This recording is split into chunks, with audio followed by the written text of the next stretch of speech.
you can see that we have built 19 houses. 6 of them are still under construction. We have spent at least 63 million in Laikipia alone to do houses.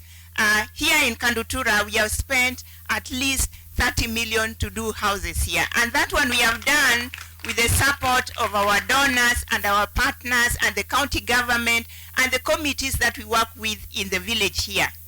So it is a combined effort. I was seeing when we were coming that we have several, people here from different communities.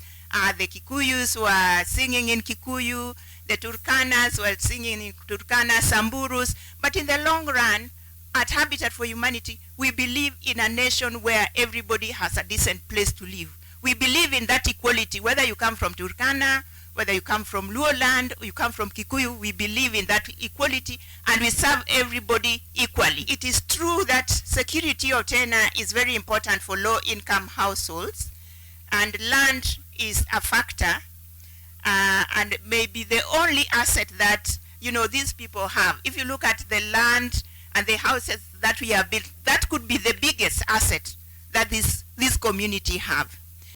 Ukiangalia kule manyumba maridadi sana. Watu wengi hata wakati walipoanza kuingia kwa hiyo manyumba, wengine tulikuwa tunafikiria kwamba hawataweza kuendelea na maisha kwa sababu mababu zao, wazazi wao hawajawahi kuingia kwa nyumba ya mawe.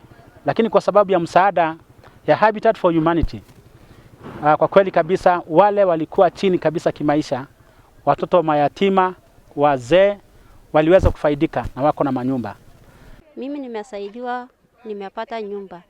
Na hayo yenye nimepata nyumba, hapa kwetu ni mahali yenye haina hata mahali ya kuweka chakula.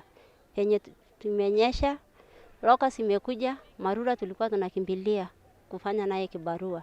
Hakuna kibarua yenye tunafanya.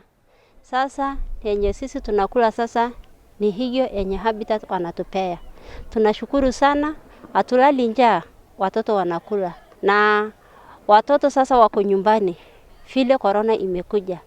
Na sasa kama hatukupata hiyo yenye Habitat ametupea, watoto wangekuwa wanaumia sana na njaa.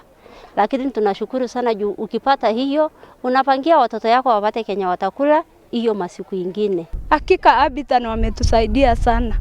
Na hata nikiongea nasikia kulia sana kwa sababu sasa watoto wangu wanyeshewi.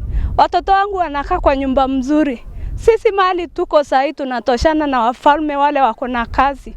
Hatukukuwa na shoshote. Hatungeaingia nyumba ya mawe. Kwa maisha yetu hatukutarajia tutaingia nyumba ya mawe, tuoshe nyumba ya simiti. Sasa tuko na nyumba room 7.